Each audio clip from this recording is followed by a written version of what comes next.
Cumprimento os irmãos com a paz do Senhor. Sou o pastor Valcir da Assembleia de Deus, Ministério Jardim Iva. É sempre um prazer estar aqui com vocês.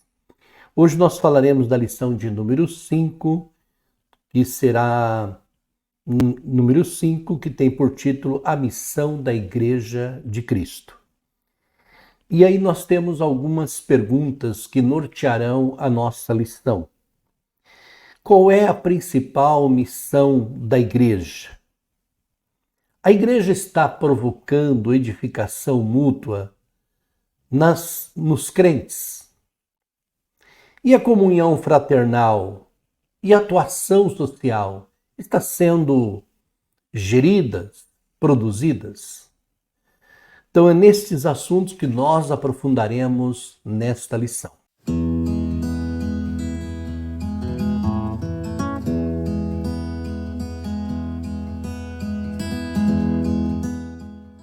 A paz do Senhor. Se você é novo por aqui, não se esqueça de se inscrever no canal, deixa o seu joinha para que o YouTube possa, de alguma forma, avisar quando chegar outros vídeos. Então é importante a sua participação. Então hoje nós falaremos da lição de número 5, que é muito importante para nós. É uma lição muito interessante. Então, o nosso texto áureo diz assim: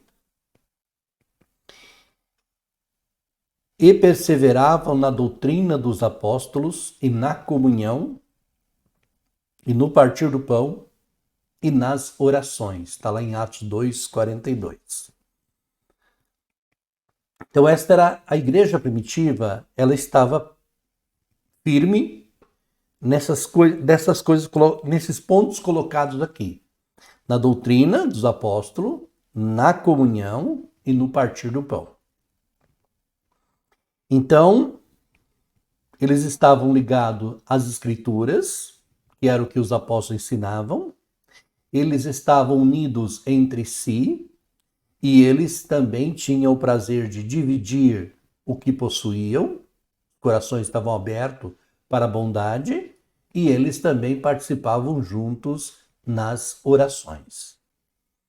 Então esse é o sucesso para qualquer igreja vencer.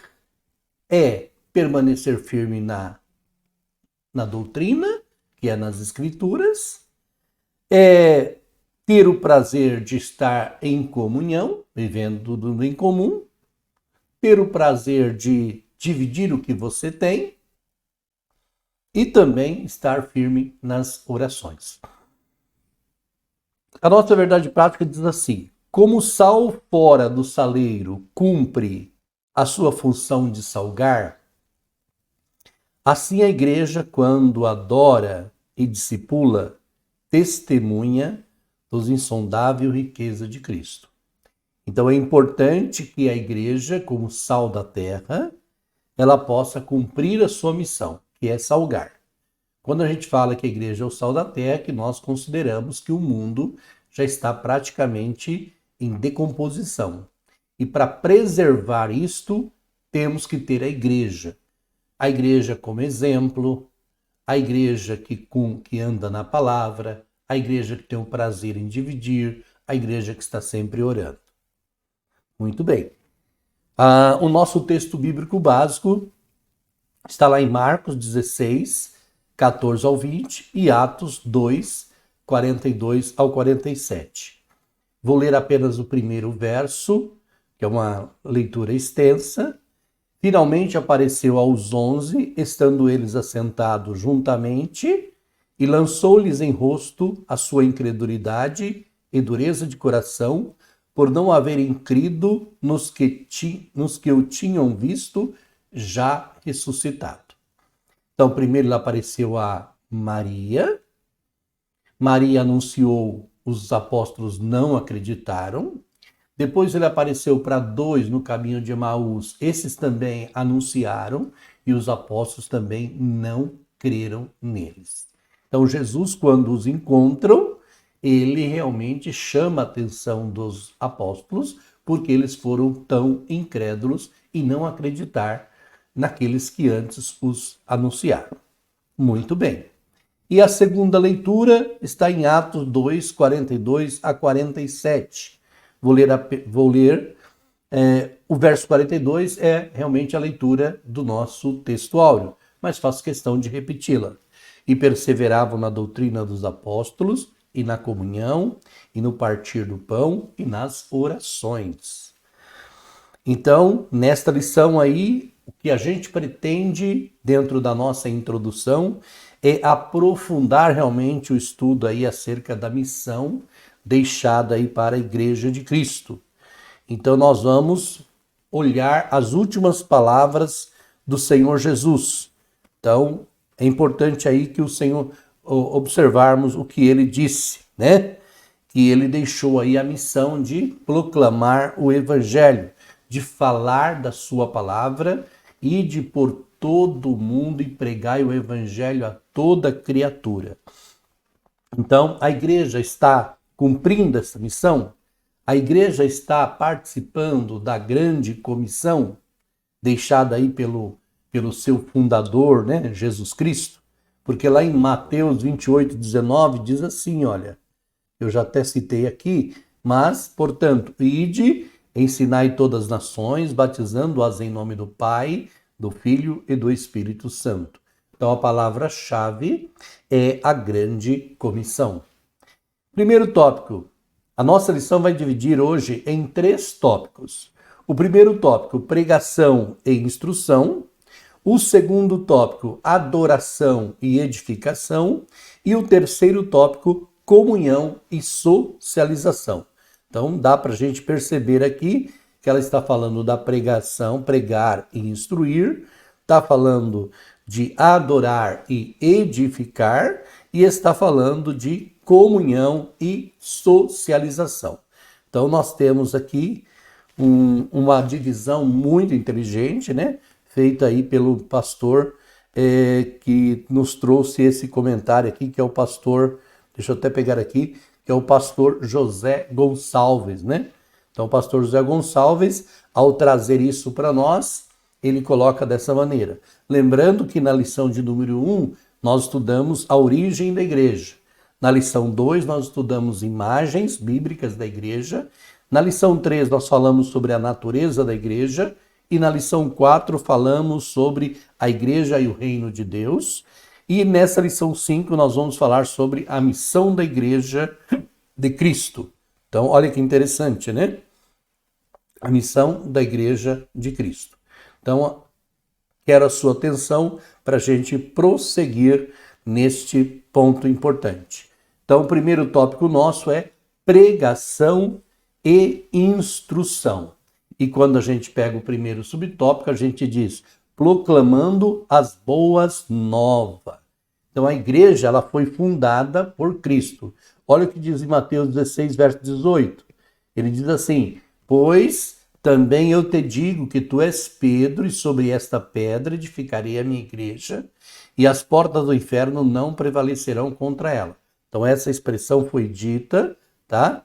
O que ele quer dizer? Que a instituição igreja estaria realmente anunciando as boas novas para abençoar o mundo. Então essa missão aí ela é exercida por meio da pregação do evangelho. Então, quando a igreja prega o evangelho, ela está cumprindo a missão aí de levar o evangelho. Quando a gente prega, a gente quer o quê? Salvar, né, os crentes, salvar as pessoas. Isso é importante. Paulo escreveu lá aos Coríntios, capítulo 1, verso 21, o seguinte, diz assim, visto como na sabedoria de Deus, o mundo não conheceu a Deus pela sua sabedoria. Aprove a Deus salvar os crentes pela loucura da pregação. Olha que interessante. Então, a pregação é de suma importância. E o Senhor Jesus, logo após ser ressuscitado, ele deixou aí, né? Ele deixou a grande comissão. E lá em Marcos 16, né? Diz assim, Finalmente apareceu aos 11, estando ele sentado juntamente, lançou-lhe em rosto a sua incredulidade, dureza de coração, por não haverem crido nos que tinham visto e já estado. E disse-lhe: ide por todo o mundo, pregai o evangelho a toda criatura, quem crer e for batizado será salvo, mas quem não crer será condenado. Então, olha que interessante que o próprio Cristo deixou esta grande comissão se referindo à igreja, né? Então, quando a gente olha lá no grego, a gente vê o verbo kerissó, que quer dizer pregar, proclamar, né? Ser um arauto aí para proclamar algo. Então, eu e você precisamos continuar pregando o evangelho, porque esse verbo kerissó, ele aparece 61 vezes no Novo Testamento. Então, nós temos que pregar, levar o evangelho. Então, quando a gente olha lá em Mateus 3, verso 1, diz assim: e naqueles dias apareceu João Batista pregando no deserto da Judéia. Então, aí nós temos o verbo kerissó, e lá em Mateus 4,17, nós também vamos encontrar o seguinte: desde então começou Jesus a pregar e dizer: arrependei-vos, porque é chegado o reino dos céus. A mesma mensagem pregada por João Batista também é pregada por Jesus. Mesma coisa, é chegado o reino dos céus. Segundo tópico, o objeto da pregação, sem dúvida nenhuma, né? Nós temos aí que a grande comissão temos aí o verbo lá, né? Que ocorre 54 vezes, que é evangelizou, né? Evangelizou, e nós temos aí que aparece 54 vezes no sentido de trazer boas novas, né? Então Jesus, ele é o objeto principal da pregação. Então pregar tem que ser sobre Jesus. Nós temos visto aí, lamentavelmente, muitas pregações em cima de alguns púlpitos, falando do próprio homem, ou falando de alguém, de alguma coisa, mas não de Cristo. E a igreja, ela precisa ter como mensagem principal pregar sobre Jesus Cristo. Ele é o objeto principal da nossa pregação, tá? Então, pregar a Jesus Cristo não é pregar uma coisa, né? Ou uma mensagem subjetiva, mas proclamar ao mundo caído que ele está vivo, né? E pronto para salvar. Então, o objeto principal da nossa pregação é sobre Jesus. Eu disse que nós viemos falar sobre pregação e instrução. Então, pregação nós citamos aqui. Agora, o verso 3 diz: discipulando os convertidos. Então, pregar é importante? Sim. Proclamar é importante? Levar a palavra de Deus? Sim. Mas nós temos também que discipular. E discipular é instruir o discípulo, né? Então, o verbo aí discipular do grego mateteu ocorre aí 4 vezes no Novo Testamento, enquanto o substantivo discípulo, né, que é matetés, ocorre 261 vezes, né? O sentido é de que alguém instruído ou treinado, né? Então, é o termo usado aí em Mateus 28:19, que nós já citamos algumas vezes. Então, é importante também discipular, né? E a igreja, ela é formada por crentes, né? Por discípulo, né? Alguém que pode estar na igreja local, não há possibilidade de alguém estar na igreja local, né? Sem ser um discípulo.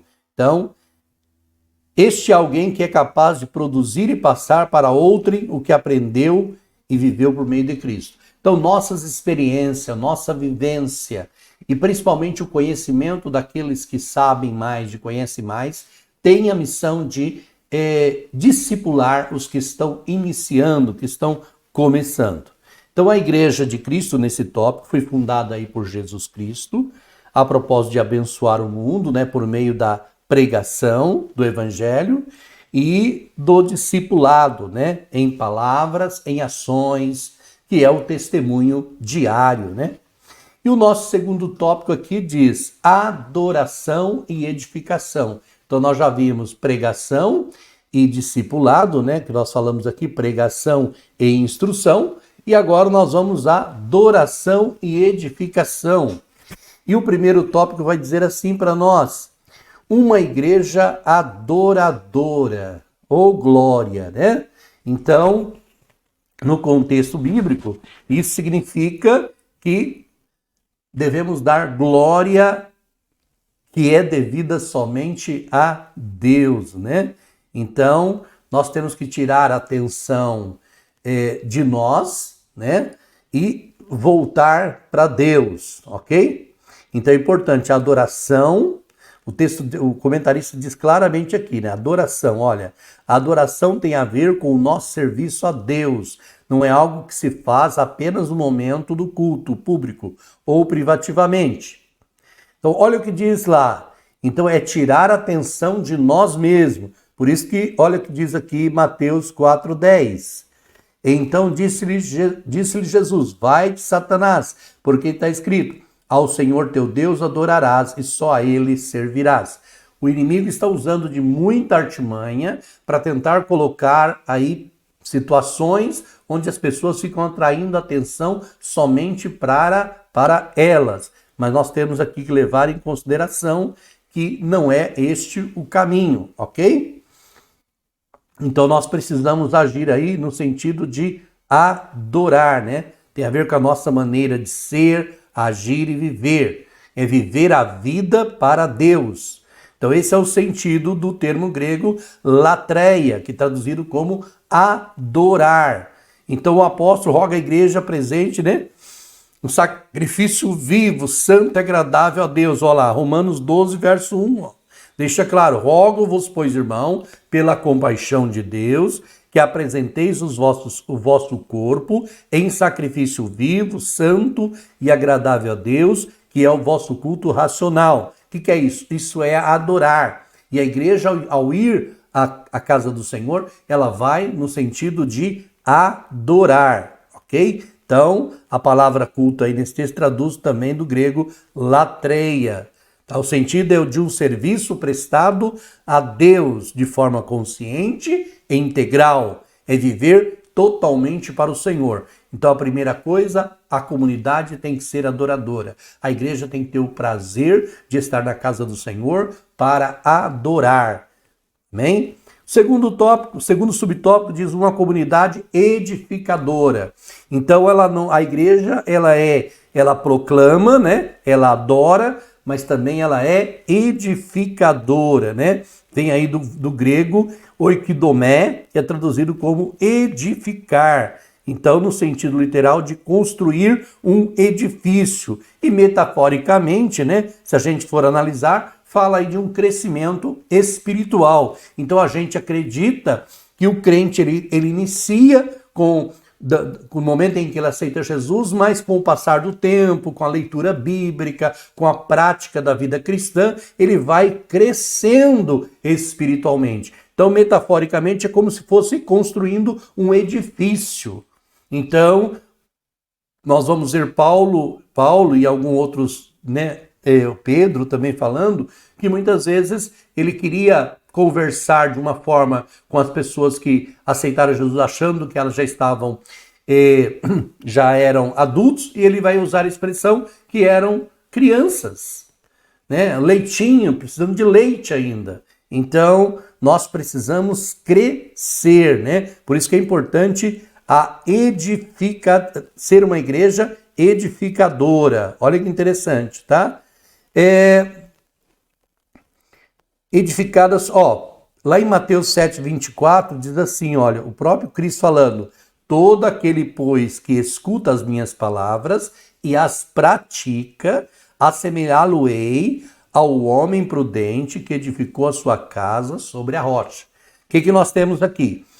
Edificar uma casa sobre a rocha é edificar uma casa segura. Pode vir os ventos, pode vir a chuva, pode vir tudo, essa casa não vai sair, porque ela foi construída sobre a rocha. O que é isso? É tomar conhecimento quem é Jesus, é firmar em Jesus, é crescer em Jesus, e aí sim, tá?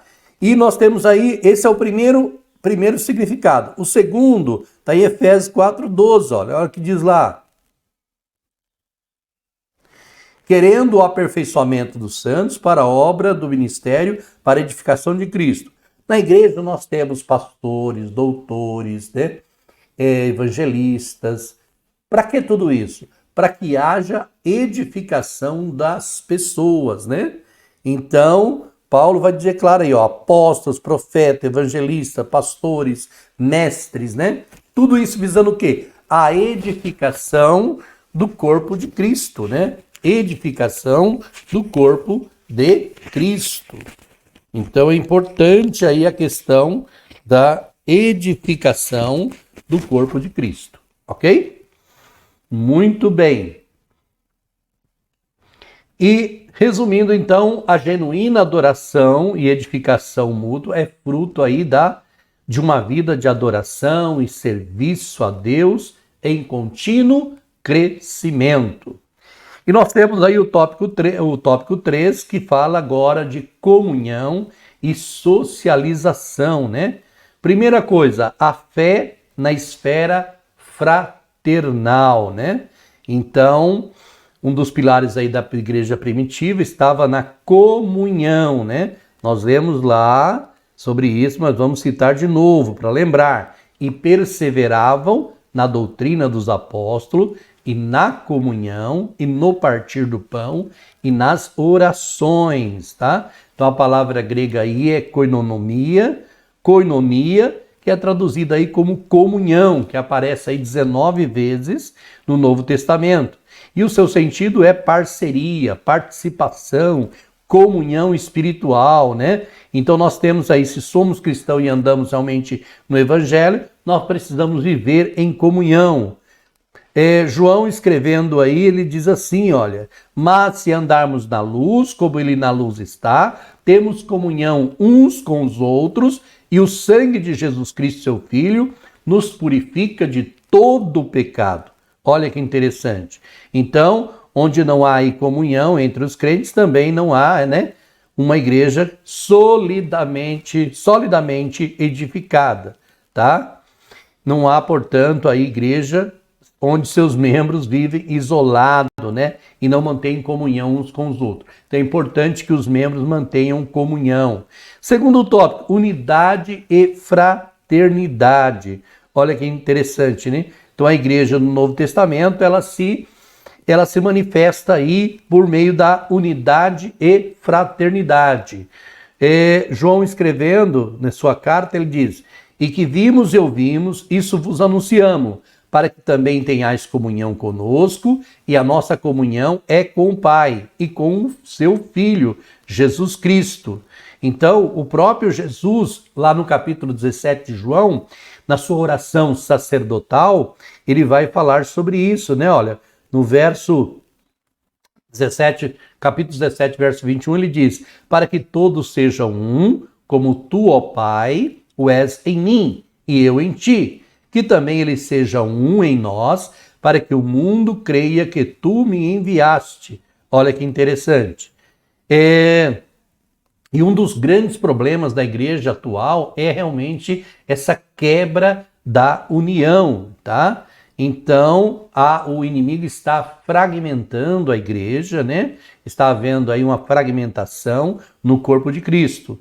Mas nós temos que nos esforçar para que haja uma comunhão, né, cristã em nossas igrejas. Lá, Hebreus vai falar assim, olha, e não vos esqueçais da beneficência e comunicação, porque com tais sacrifício Deus se agrada, né? Olha que interessante. Então, tem que haver aí um esforço para manter essa comunhão. Outro ponto importante é a fé na esfera social. Então, eu tenho a fé voltada para a questão da fraternidade e agora a fé voltada para a questão da questão social, né? Então, a igreja também precisa expressar aí, né, na esfera pública, né? Por quê? Porque ela tem pessoas ao seu lado que estão necessitadas. Então, nós temos aí o verbo, né, grego koinonia, que significa comunhão. Por outro lado, nós temos o verbo koinoneo, koinoneu, que possui também um sentido de ajuda, né? Contributiva e partilha. Então Paulo lá em Romanos vai falar assim, olha, comunicai com os santos nas suas necessidades, seguir a hospitalidade. Então a igreja também tem aí a obrigação, né, de socorrer os mais pobres, né? Então, e ajudar aqueles que estão precisando, através de ajuda financeira, através de cesta básica, mas a igreja tem a missão de socorrer as pessoas que estão passando necessidade, né? Então, é importante aí, e essa questão desse verbo koinoneu é usado aí por Paulo, né? Está lá em Romanos 12, verso 13, que nós já lemos, né? Olha, né? Vamos questão de ler aí. Comunicai com os santos nas suas necessidades, né? Então, o texto aí, o sentido nesse texto é o de socorrer aí realmente os mais pobres. Paulo, ele elogia a igreja de Filipos por ela ser uma igreja participativa, contributiva aí nas suas aflições. Lá em Filipenses 4, verso 15, vai dizer, né?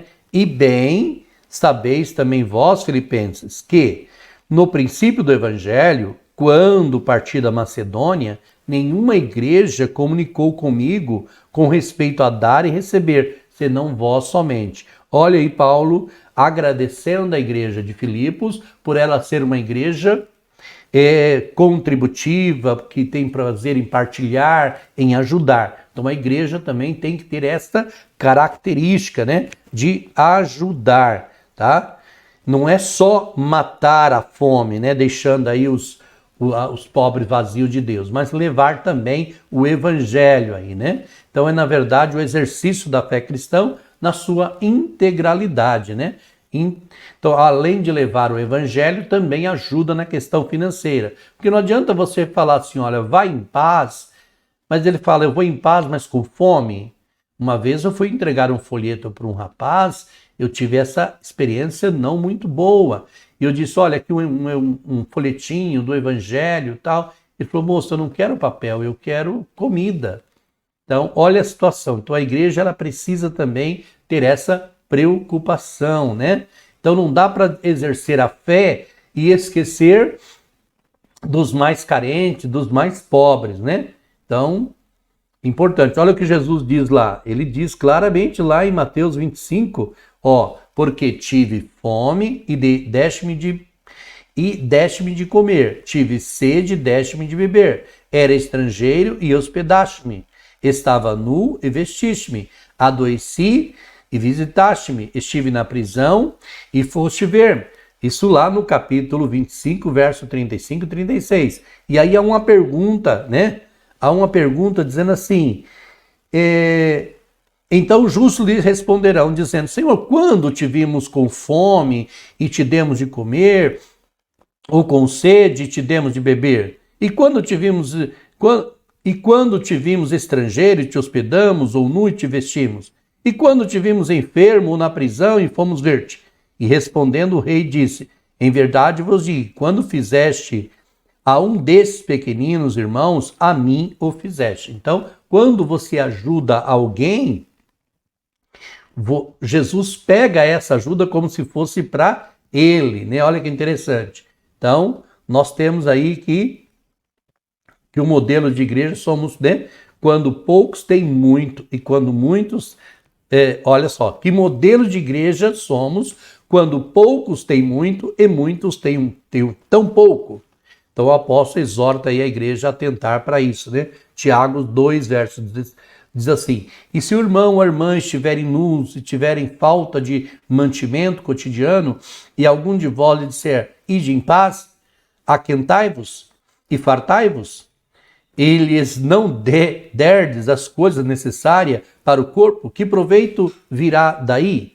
Então a igreja ela precisa realmente se preocupar. Então, resumindo aí, o amor manifesto em ações é evidenciado aí na comunhão, né, entre os irmãos e contribuição social, né, da igreja como a expressão de fé na esfera pública.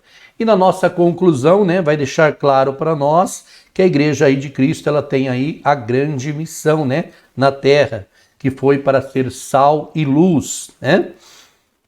E é salgar esse mundo aí, né, com a mensagem do evangelho a uma sociedade que está realmente corrompida, né, no engano, no pecado, com a luz aí para resplandecer aí no meio das trevas e mostrar aí, né, que Jesus Cristo ama esse mundo perdido e produzir discípulos, transformá-los aí em adoradores, né? Então a igreja, ela cumpre a missão para a qual foi chamada. Que Deus abençoe a todos em nome do Senhor Jesus.